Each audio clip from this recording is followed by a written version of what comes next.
What's up, everybody, and welcome to the first official off-season. Wait, where'd it go?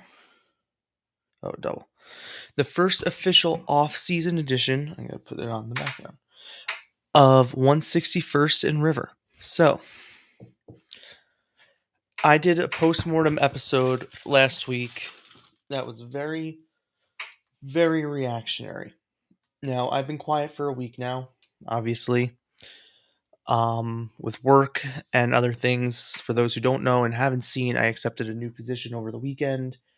I'm writing for Last Word on Baseball about just general MLB transactions and all that sort of stuff. So if you don't follow me on socials, please do. I will continue my Yankee coverage as I've done over the past season. I'm going to continue it the same way into next year, but I'm going to be doing that as well.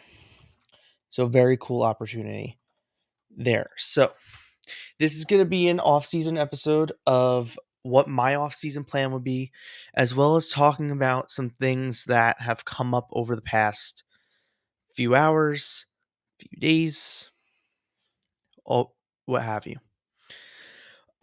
This is going to be a very mixed bag episode. There's going to be a lot of opinion. There's going to be some fact, some truth to some of the things I share with my plan and with other things.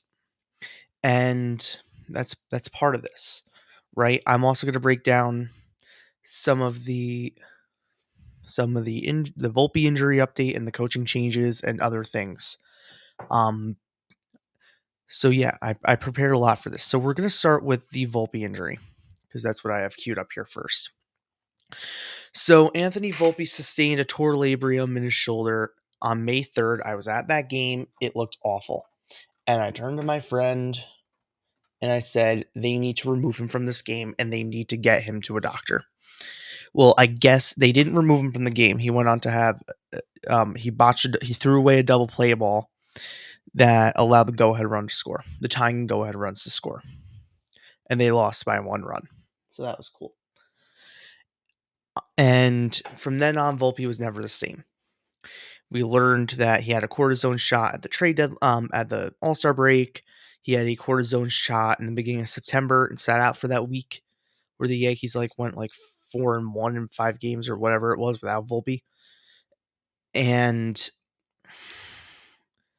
Brian Cashman said in the first day of that Boston trip, that weekend up at Fenway, that they don't even think he needs an IL stint. He is totally fine. Surgery? What's surgery? I have a column right now written about it for my Yankee coverage that I'm waiting for them to speak tomorrow. I'll get more into that. Here's the full quote. I'll read it. Hold on. What the hell is this? The full quote. They'll just repeat imaging at the end of the year and we'll see where he's at, Cashman said on September 12th. But as of right now, there's no surgery recommended. There's not even an IL stent recommendation. I'm going to put the quote up on the screen just so everyone can see it. This is what Cashman said. As if to be like, what? Like kind of very arrogantly scoffed at the idea that, wait, no, there's no surgery recommendation, not even an IL stint. He's totally fine. Well, the New York Post reported this morning, Joel Sherman, who's fantastic. If you don't read him, I pay the $5 a month or whatever it is. He's fantastic. Reported this morning that he had surgery. Now, Sherman said on his 5-minute recap of the day I watched when I got back in here, that he should be ready for spring training.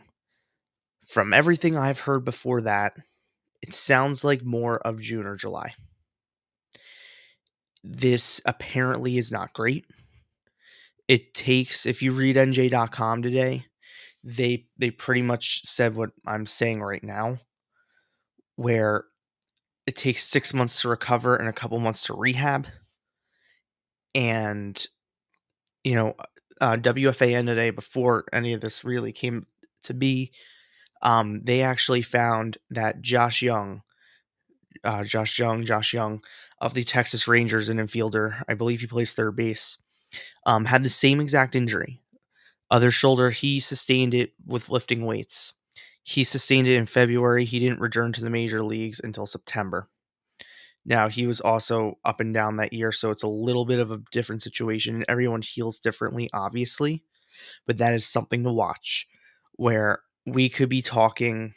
I'm sure Brian Cashman and Aaron Boone will address this tomorrow, where this could be the potential of Anthony Volpe's out for a very long time, which is unfortunate for him because I'll be the first to call myself on it. I've given Volpe a shit ton of flack, a lot of it deserved with the information we had. And the fact that the Yankee organization allowed him to continue playing through an injury that clearly required surgery, a major surgery that takes months to rehab, is borderline criminal. And they should and a question needs to be asked tomorrow. What is it with you guys in injuries like this? You know, we had the Rizzo the Rizzo concoction the Rizzo head injury. We had the Trevino wrist injury that he came into spring training with. He didn't get surgery till August. You know, all these other Stanton's tennis elbows. No one knew about that, right? And then no one had an answer for it. No one knew anything. So now you have all that. Okay, well that's defeating the purpose of this. So poor Anthony Volpe had to play through this and then had to hear the music from the fans and everyone in the world booing him. And had to pretty much sit there and be like, well, they're telling me I'm fine, so I guess I'm fine, right? So boo on the Yankees, and Volpe doesn't get off scot-free. There's still work to do. Just because you had this stupid surgery doesn't mean you're fully exempt from everything.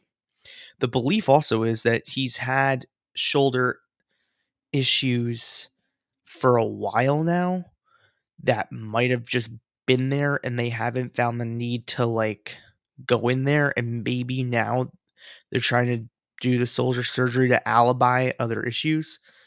Would it shock me in the slightest if he came back next year and was actually hitting like a major leaguer? No, because there's potential with Volpe. There's always been potential. You know, we're not sitting here talking as if Anthony Volpe doesn't try. Anthony Volpe, the one thing I will say about him, he tries. And you see the frustration in his face and you see it all. And he wants to do well. And he performed very well in the 2024 postseason. And he's had glimpses where he looks like a competent major leaguer. So if this really was an injury that's been there for a while and the Yankees neglected to have it taken care of until it absolutely needed to be taken care of, then that's on them. And we'll see. Because if he comes back next year and is very good offensively and is very good defensively, then, you know, we'll be talking very differently next offseason about Anthony Volpe. Next. Also, I don't have a slide queued here. Congratulations to Max Fried and Ryan McMahon, who were both nominated for AL Gold Gloves for Gold Gloves today. Ryan McMahon's nominee is in the National League.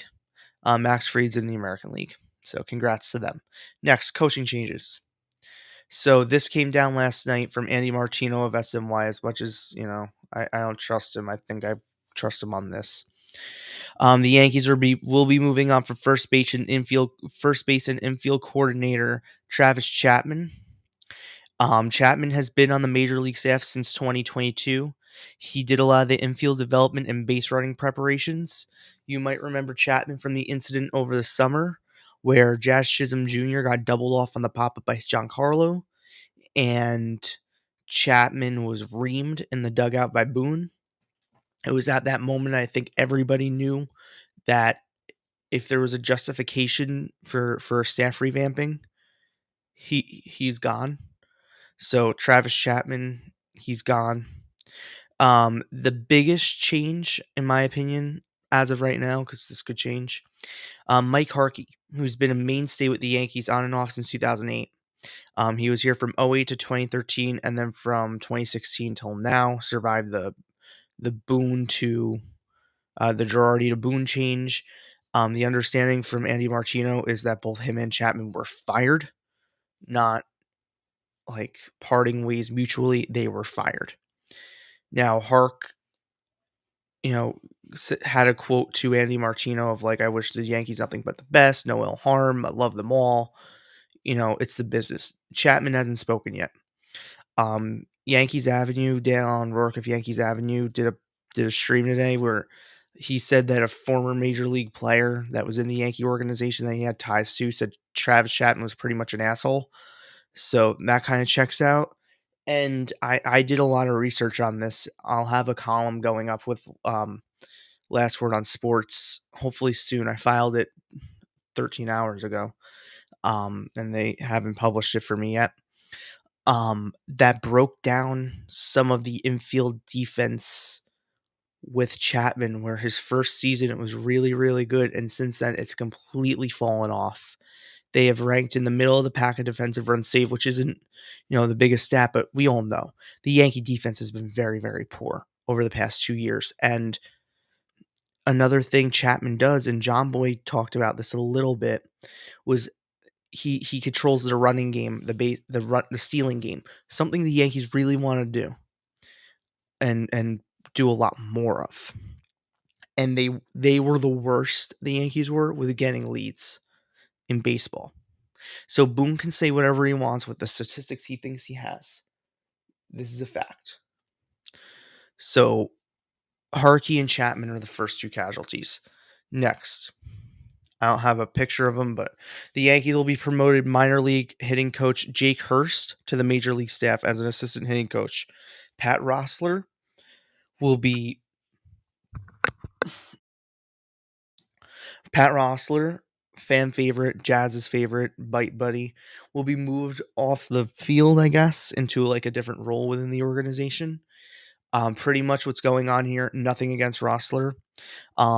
It's actually Jake Hurst is so coveted right now around Major League Baseball with all these openings, and I'll talk about that at the end.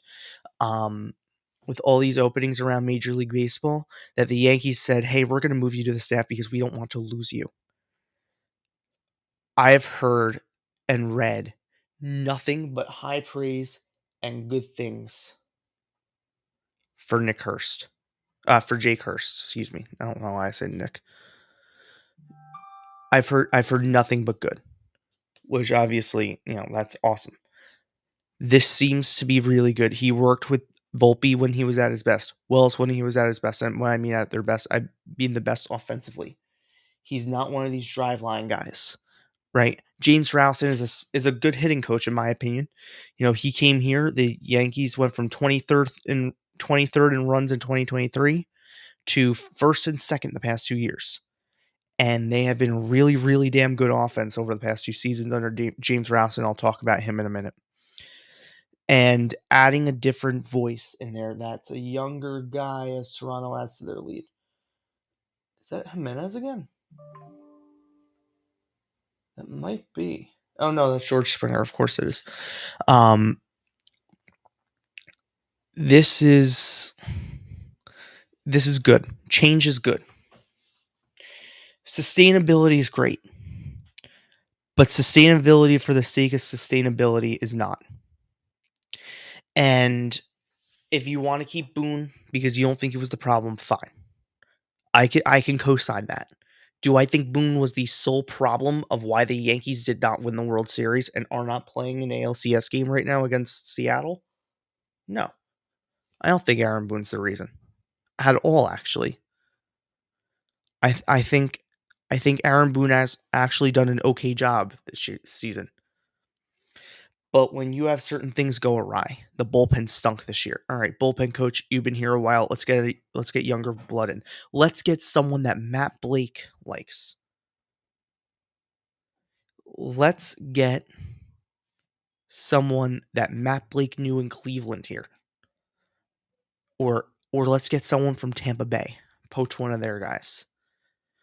Or San Diego, they're doing a staff shakeup. Let's pull one of their guys. I'm trying to think of like really good pitching staffs around Major League Baseball. I'm not going to say the Dodgers because there's no way. But those guys are really good and can really be and have the potential to make this a really good staff. And if Jake Hurst comes up and has the impact he had on these guys in the minor leagues and some of the other veterans that come in, who knows what this offense could do? Who knows what the potential of these young players could do? That's also part of it. The Yankees, I'm sure, in their meetings, because we'd be all blind to sit here and say that they haven't had meetings. They 1000% sat down last week and said, okay, Wells, Volpe, Rice, not as much because he had success this year, I'd say. Um, Wells, Volpe, Dominguez a little bit. Power's not really there. Power was there in AAA and Double A, not really at the major league level as much as we thought. Maybe Hurst unlocks that in him. Spencer Jones at the minor league level, among others. Okay. Let's elevate this guy who worked with them all at their best. And if we're trying to get prospects up here and we're trying to get people in here, having a guy like that is very, very valuable. So that's a very good move from the Yankees. Really good move. And it just shows more that the Yankees, as much as we all say they're a bad functioning and development organization, well, every offseason we're sitting here saying, a new Yankee coach has been poached. Baltimore called about this guy. Minnesota's calling about that guy. San Francisco wants this guy. This organization wants that guy. Pittsburgh has taken this pitching coach. The Mets poach everybody under the sun. You know what? Maybe the Yankees need to poach Travis Chapman and put him in the bullpen. Let's see how that works. Maybe we should do that. Pull a reverse Mets. No source on that. I'm just saying that it's a funny idea. Next. If my mouse moves. Okay. So, also according to Andy Martino of SNY, Luis Rojas, the Yankees granted permission. Oh wait, I guess it wouldn't be granted permission. The Yankees, I guess, said Luis Rojas can interview with Baltimore. He's like one of like a couple candidates there. It's Rojas, it's Pujols, and Tony Mansolino still rumored. I think that's it for now. I have a column coming out tomorrow about the open manager, either late tonight or tomorrow morning, most likely, about breaking down all the managerial positions, and I'll get more into that with Rowson in a second. And Luis Rojas was one of the main ones in that with Baltimore. He managed the Mets for a little bit. Didn't really have great success there. Not fully his fault. He was kind of at the end of like the Will Pond into Uncle Stevie transition, COVID, all that sort of stuff. It really wasn't a good situation for Luis Rojas. And his dad was a former big league manager, Felipe Alou. So I'm sure teams look at that. He's got blood in the game. Now this is a bigger one. The Yankees have granted the Twins permission to speak to hitting coach James Rowson about their vacant managerial position. From what I hear, from what's been reported, this is actually picking up a lot of steam and could be a possibility. There are other people who have interviewed for the position or are interviewing for the position. Torrey Hunter's going to interview there. I believe Derek Shelton's going to interview there. Who was the other one? Oh, for Pirates manager, Red Sox bench coach Ramon Vasquez, he's already interviewed there, and Ryan Flaherty, bench coach for the Cubs. They have not requested, but they want to speak with him. And then Padres coach Nick Punto, for Minnesota. They're casting a wide array, but the Twins are very familiar with Rowson. They like him a lot. He's a front office favorite there. That really has momentum. He has a really good shot at getting that job. Now they also might be like, let's go with someone who has managerial experience. Let's go with Shelton, or you know what, Torrey Hunter was here forever. Let's go with him. So I could see that, but I'm pretty much saying this has steam. Sometimes where there's smoke, there's fire. Not saying he's gonna get the job. I'm saying don't be surprised if that news comes down and over the weekend saying Yankee hitting coach James Rowson has been hired by the Minnesota Twins. He was there, right? He was there when they were actually very, very good. So they might see that and say, okay, let's get someone who was here while we were, winning. All right, let's get into the offseason plan. The fun stuff. This is why we're here. We're not here to talk about coaching staff and Volpe. The current Yankee rotation. Now, when I talk about my offseason plan, it's not foolproof. This Yankee rotation right now does not have Garrett Cole in it because Garrett Cole will not be back till late May, early June, if all goes well.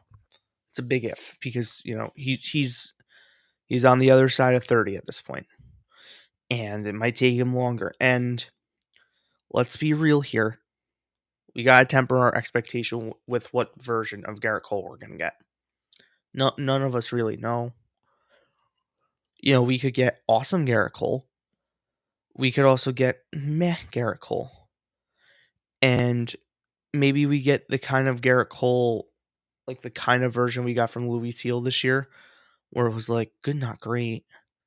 Like some of the numbers look okay, but then we're going to put him in a high pressure situation where we need him desperately to perform and it blows up in our fucking faces. Now, I think Garrett Cole, though, has a little bit more experience in those spots and knows how to manage himself. I'm just saying, as a preliminary thing, that we need to temper our expectations with what we're getting from Cole. He could be fantastic, and it would not shock me.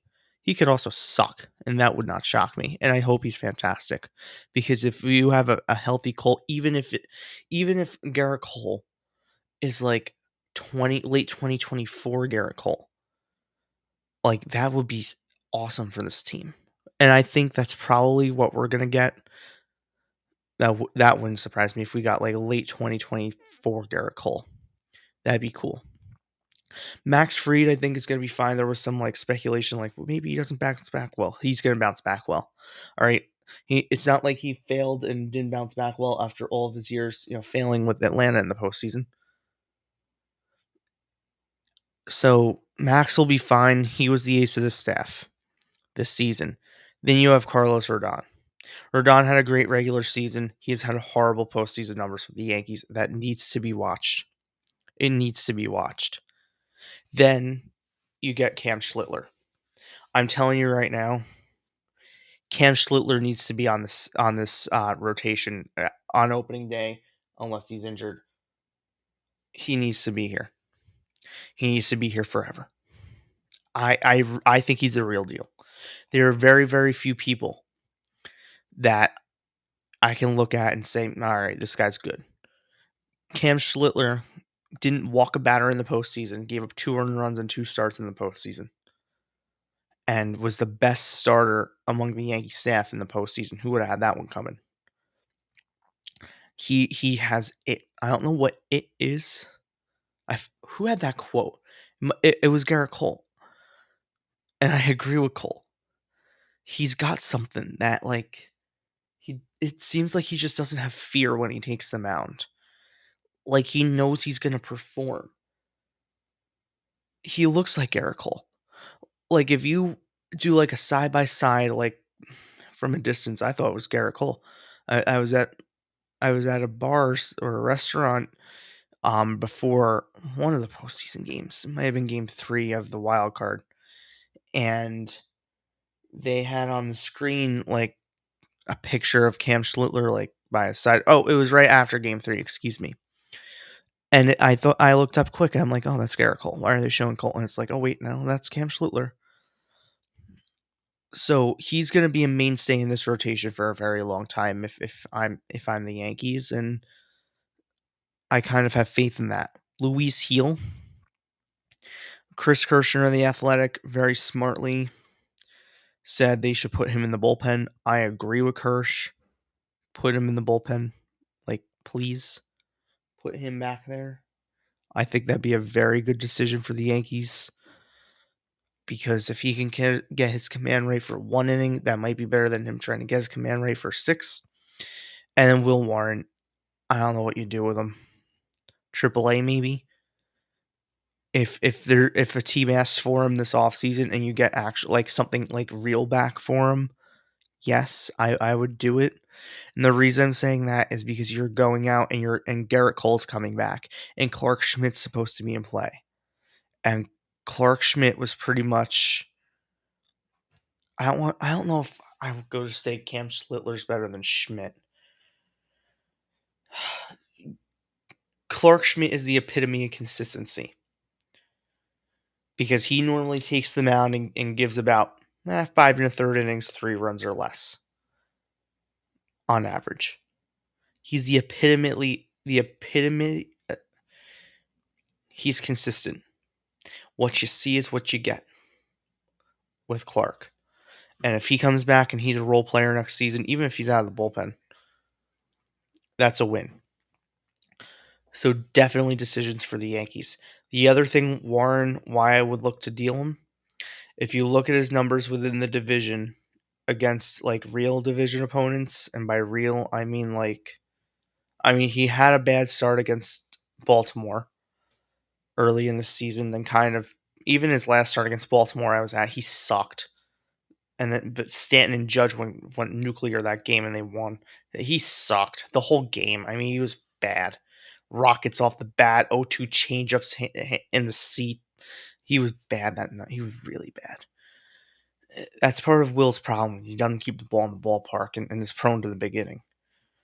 So he's been very bad within against teams in your own division. He had that, against every team in the division, he had a blow-up game.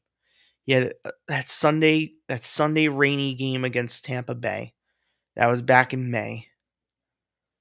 That was the 3-game series right after Volpe got hurt. Volpe got hurt the day before. Yep, it was that weekend. Yep. Max Fried pitched great Friday night. Clark Schmidt got hurt Saturday morning. It was Ryan Yarbrough. Sunday, Will Warren stunk. Will Warren has an ERA north of 9 against both the Blue Jays and the Red Sox. Do you get that? Fatty Vladdy, there he is. His first hit of the division series. Wow, George Kirby's getting roughed up. George Kirby's from Rye, New York, by the way. All right, Yankee bullpen. David Bednar is your closer next season. I'll leave that there. Camilo Duval, I have slotted in as one of your setup guys. He ended the season on a really high note. He did. He looked really good at the end of the year. I know his last outing was what it was, but I'm not going to fault him. The season was over. Right? Who didn't suck that day? Fernando Cruz, I like the potential. Full off season now that he's here. Full health. I like it. Tim Hill has a club option that's expected to be picked up. No one said anything yet. That stuff will not be made official till after the World Series. I have him on here because if they don't pick up his club option, they'll pick up his club option because there's no way they're going to go out and get 5 guys for the bullpen. Right. Now, one of these positions here is probably going to be a minor league call-up. Like, I don't know if it's going to be Carlos Lagrange, Harrison Cohen, I heard is really, really good out of the bullpen. I don't know if it's going to be Elmer Rodriguez Cruz, ERC. All those guys, they have like a trio or they have a lot of great talent down in AAA Scranton that could be brought up in this bullpen. We have still Brent Hedrick and Andreas Gomez. I'm sure they'll factor in at least one of them. But that cannot be the end-all be-all. The New York Yankees cannot go into 2026 saying, okay, we have 4 established relievers who know what the major leagues look like. 2 of them have closed. We're going to throw 4 random rookies and see what they got.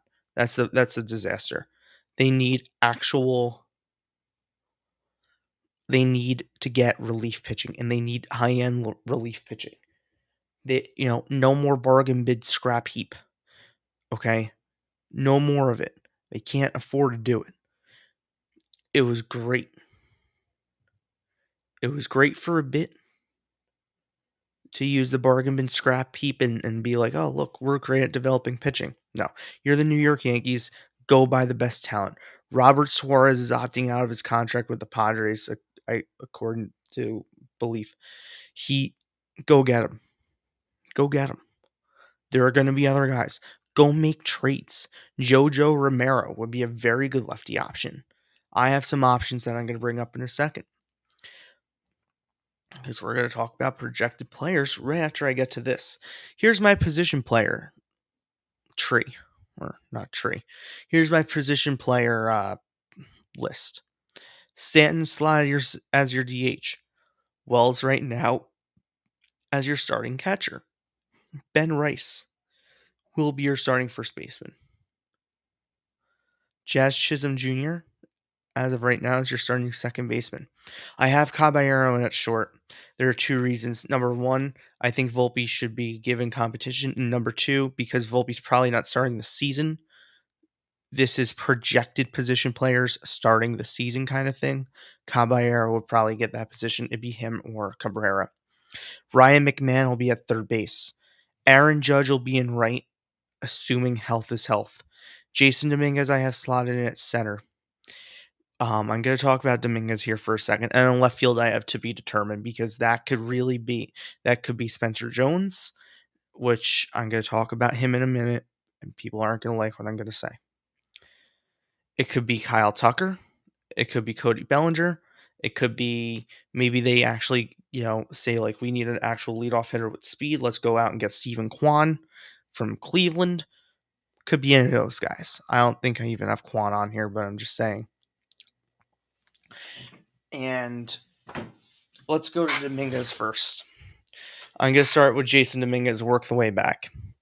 Jason Dominguez, the team I think still has hope for. I think they still like him. The reason he didn't play a lot this year is because he didn't show superstar potential, and Trent Grisham was the better defensive option and was hitting. So there's that. Good for him. Jason Dominguez is going into spring training knowing full fucking well that that's his job to lose, and he can lose it. He can lose it. I mean, he's not immortal. But he's going to know going into spring training, this is your job to lose, kid. Take it or freaking leave it. They're going to send him to winter ball, Latin, I forget what it stands for, the Dominican League or whatever. Luis Rojas managed the team he's going to play for out of the Dominican Republic way back when. And it still has ties there. The expectation is that he's going to play against everybody, and he's going to play a lot of center field and a lot of left field. He's going to get looks in both places. There are going to be people down there.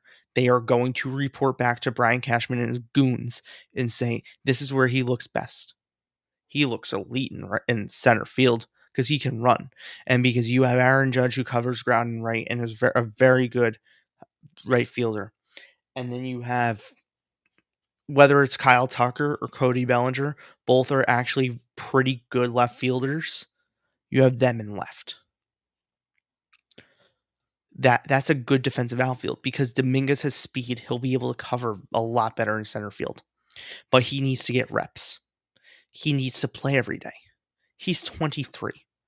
He can rest when he's dead. No. He will rest once Lidom is over, and then, there's like a 3-week stretch before spring training, do some late workout, stuff like that. Then come to spring training, I want to see what he looks like out of the leadoff spot, assuming they don't go get a leadoff hitter this offseason. That's going to be talked about in a few moments, because I think he has potential. The Yankees didn't give him that much international bonus spending money just to be like, we'll trade you. They didn't do that. This isn't Miguel Andujar. This isn't Clint Frazier, even though Clint has said himself that he sees himself in Jason and the way he's been treated. He's not Clint Frazier, all right? From my understanding, Jason Dominguez took his benching, for lack of a better word, as a professional, came to the field, came to the ballpark every single day with a smile on his face, out on the field practicing every single day, and in his last at-bat of the season, hey, he's the only Yankee postseason player to bat 1,000 this season. So there's that. McMahon nominated for a Gold Glove. He'll be fine. Judge, in terms of Judge, if he's healthy, he's going to be fine. I'm not even worried about him. Caballero, he's good as long as he can get on base and steal, but he's not an everyday player. Boone likes him as that weapon he can use, the Swiss Army knife he can use off the bench late in games, and that's he's perfect for that. He can pitch run, he can play everywhere. That's perfect. Chisholm. Joel Sherman reported, and I got it confirmed, that there are Jazz Chisholm trade rumors out there right now. And Jazz Chisholm could be traded ahead of the 2026 season. I'm not saying he will be traded. I'm saying he could be. The reason he could be is because this is his last season under contract with the Yankees, and they're not retaining him. He wants to stay a Yankee. The organization isn't as high on him as he is.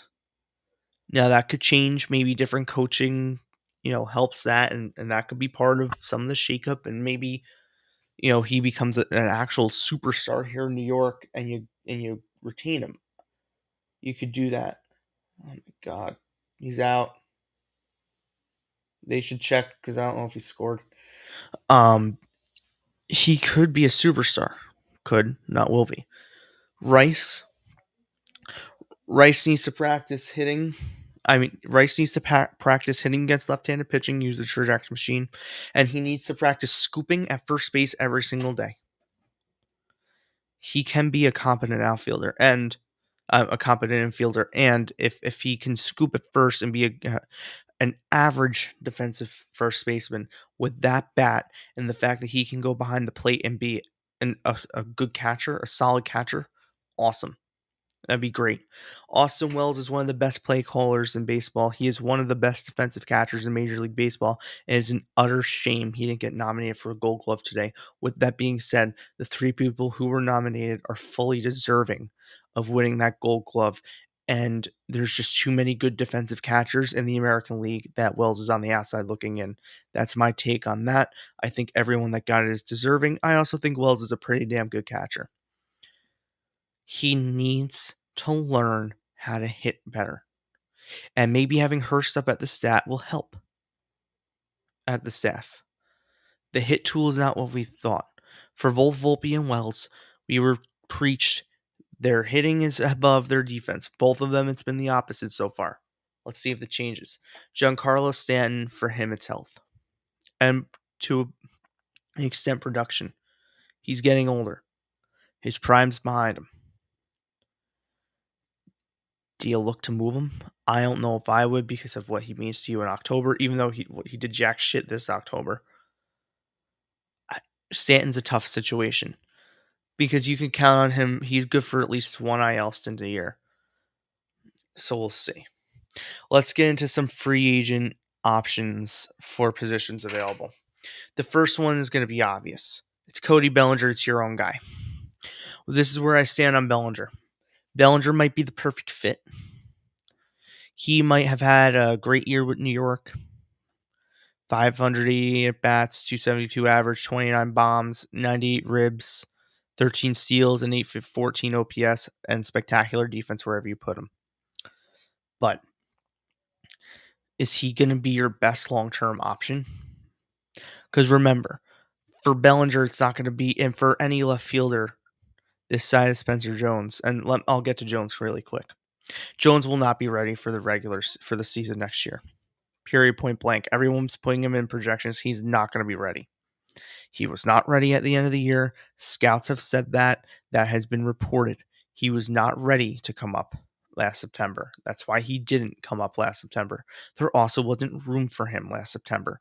And if you're going to bank on a rookie who strikes out 33% of the time to be a mainstay in your lineup, even if he's batting ninth, to be a mainstay in your lineup and try and have him replace he replaced Christian in terms of like number comps. Yes, he plays a very good defense. Probably better than Grisham. Spencer Jones is not ready. He's just not ready. And it's hard to hear. I don't know if he's going to be a great major leaguer one day. But if I'm the Yankees, and I'm sure Boone and Cashman more specifically, will be asked about it tomorrow. He's going to be asked tomorrow, is anyone untouchable? And he's going to say no. I'll tell you what he's going to say, because that's the de facto answer. Nope, no one's untouchable. Spencer Jones should not be by any means be untouchable this offseason. Hell, they almost dealt him at the deadline. He was almost dealt for Paul Skeens. The Yankees were aggressive in trying to get Skeens. The Pittsburgh Pirates didn't want to deal Skeens. That's the difference. It wasn't by lack of effort by the Yankees. They tried. Now, the next one, when I talk about long-term being here and aging, is Kyle Tucker. You're going to look at these numbers and you're going to say 88 less at-bats and worse numbers. I'm going to tell you right now, if the Yankees want to be the Yankees and want to say, we're back, we want to win, they need to go out and get Kyle Tucker. They need to go get Kyle Tucker. That's the only guy I liked Bellinger. Thank you for your 1 year in pinstripes. And you know what? If the Yankees get denied Kyle Tucker, then Bellinger, kind of like we did with Juan Soto, I would do that again. Kyle Tucker's the guy. Kyle Tucker is who I want the Yankees to go get. I don't think they will.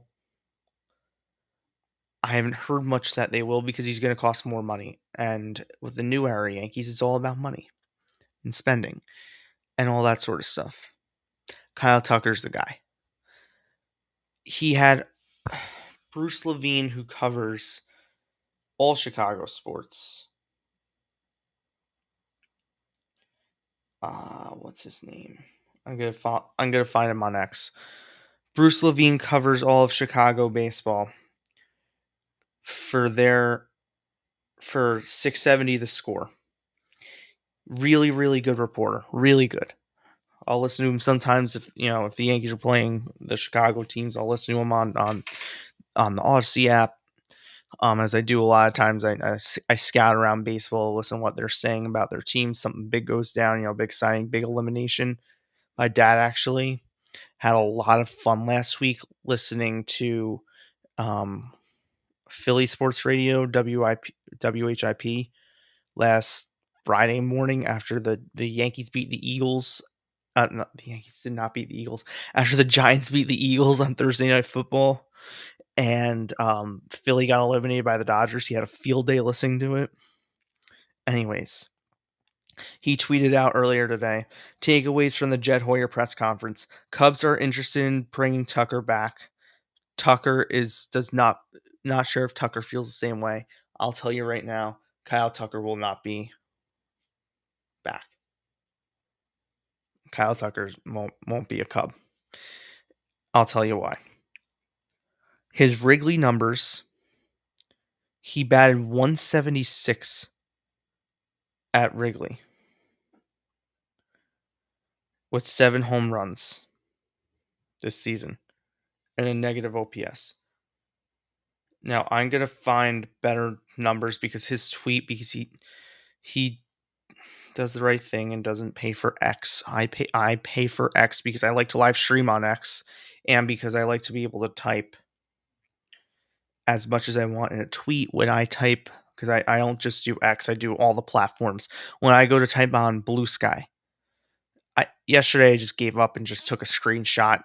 When I post like my end of postseason games, like little mini paragraph, I just took a screenshot. I use like Zoom docs because I could do that with like transcriptions and stuff when I get like quotes and things. And before I file articles, I put it all in there so I know where everything is.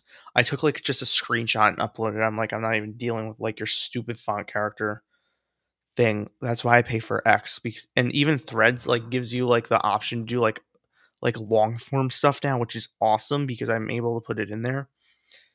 But that's why I pay for X, and for him it's a little complicated for me to read things. Kyle Tucker's stats in 2025 at Wrigley versus on the road. ChatGPT is awesome for this stuff, and it gives me where it comes from. It is great.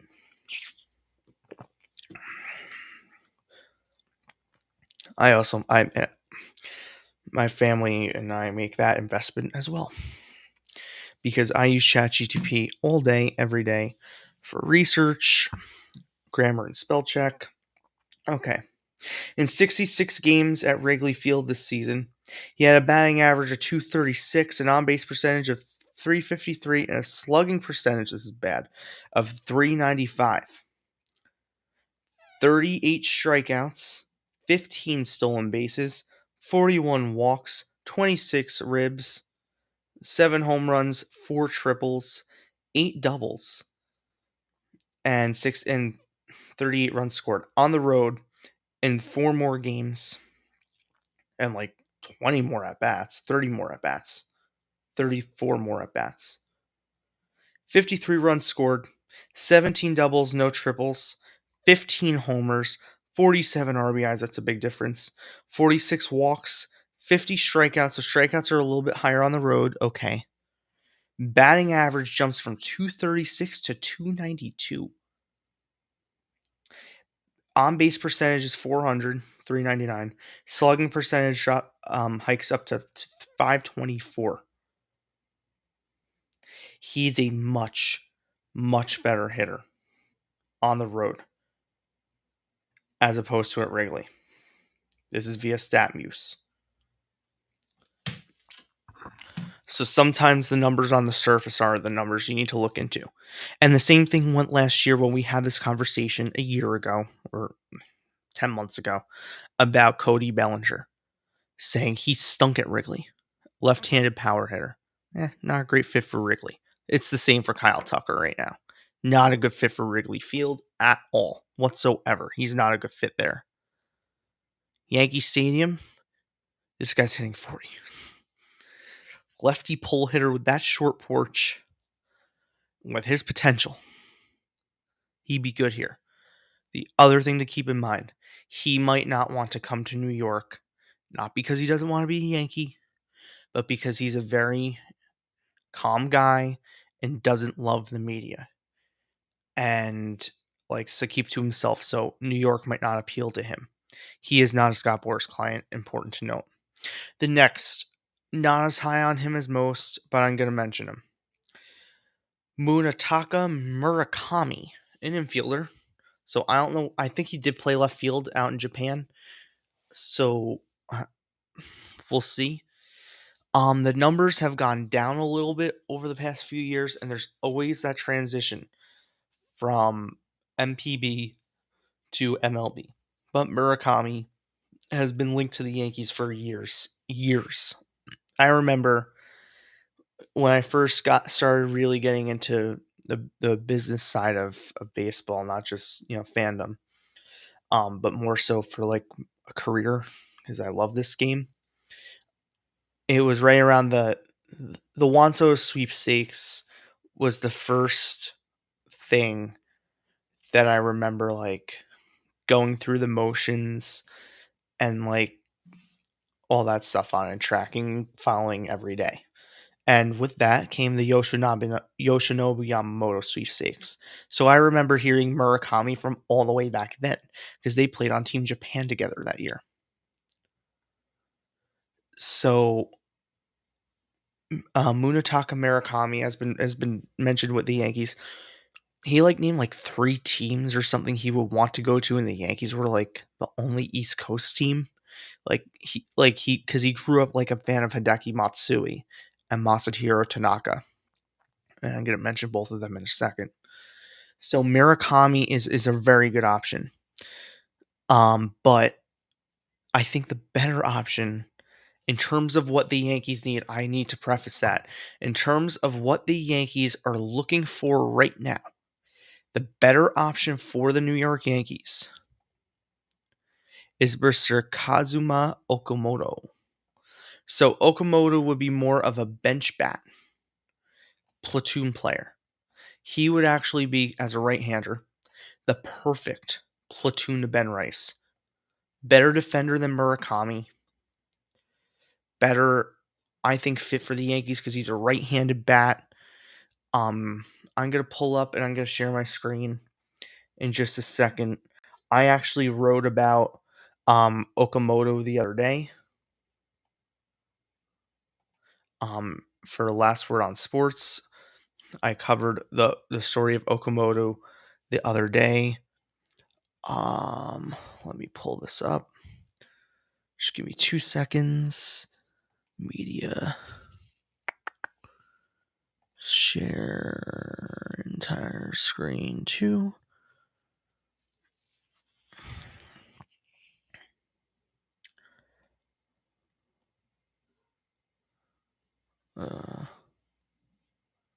Okay, that's good. So I reported on this the other day. The Yamari Giants are likely posting infielder Kazuma Okamoto this offseason, according to Yahoo Japan. He slashed 327 with 416 on base percentage and a 598 slugging percentage, 15 home runs in 16 games.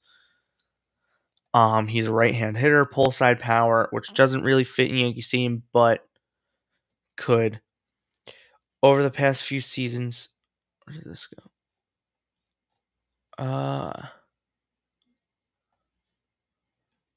The New York Yankees, New York Mets, Detroit Tigers, Boston Red Sox, and Baltimore Orioles have been in conjunction with watching him. Here's here's a home run off of Trevor Bauer, who would pitch for the Yankees for free. He was a batting practice pitcher this year. Great power. Versatile defender, he can hit anywhere. This I want to focus on. Yankee source on X said he's a lot like Hideki Matsui light from the right side. Good approach, enough power to be an 18 to 25 home run threat. Doesn't always sell out for power and knows when to turn on a pitch and hit it out. That's the kind of guy the Yankees need, a role player.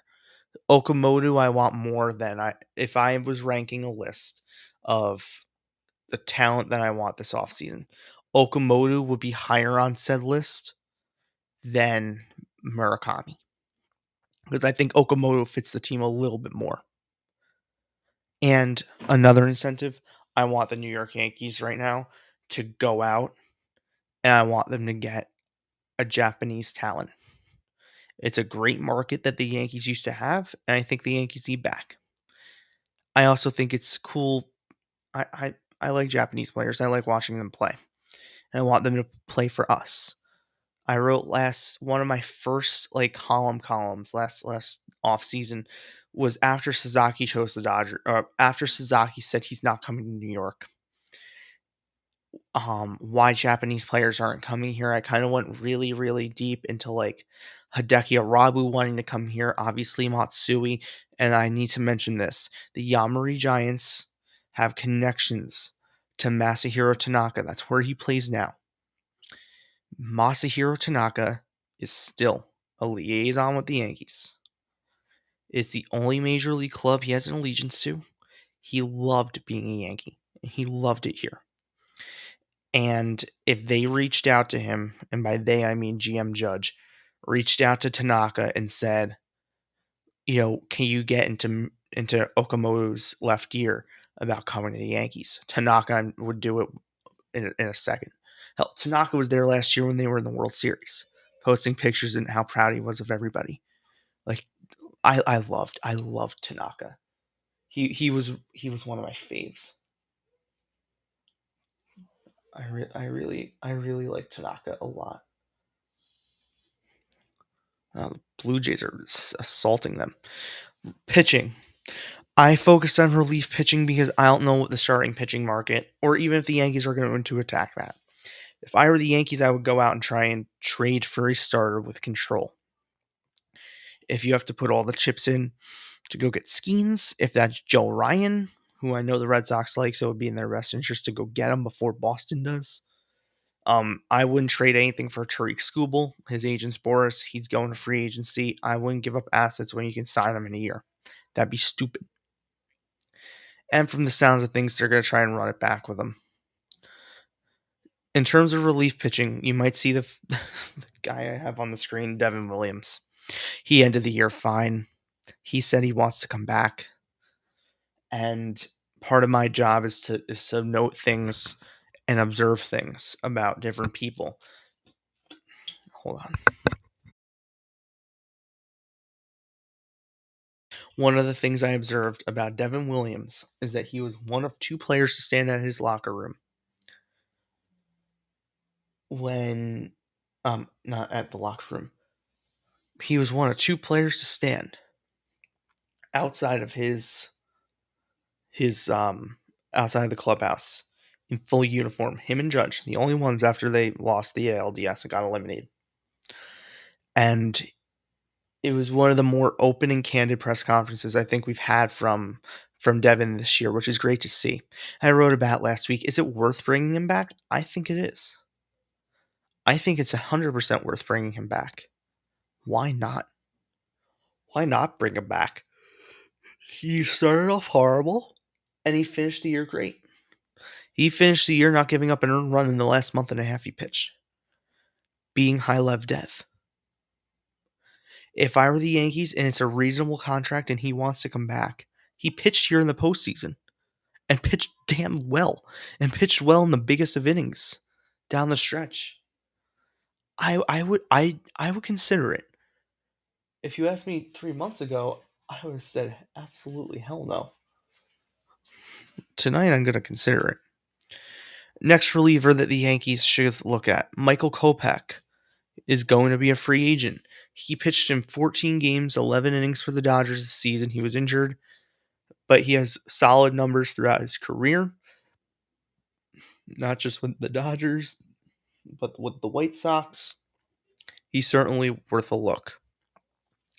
Now, something the Yankees need more of, and it's high octane relievers who throw 98, 99, 100 around there. And lefties. Gregory Soto fits that. Yankees are familiar with him, seen him a million times. Not the best season this year between Baltimore and the Mets. Not the best, but potential. Joel Sherman said at the deadline he's the guy that can hit two batters in a walk and strike out three in an inning and come out unscathed. And for him, as Aaron Boone says, it's just the final bit of command. And we saw that with Fernando Cruz. Right? Fernando Cruz was not great when he was a Cincinnati Red, and I thought he had a very good year here in New York. Aside from a couple moments, he was very good. And a couple moments is going to happen to every reliever. But the Yankees were a better team when Fernando Cruz was active. The final person I'm going to mention, free agent, I wanted him last offseason. Holy shit. Was it 11-2? 12-2. My God, what's this, batting practice? Oh, that was Kirk. The away team is about to have won every game. What's this, batting practice in Seattle?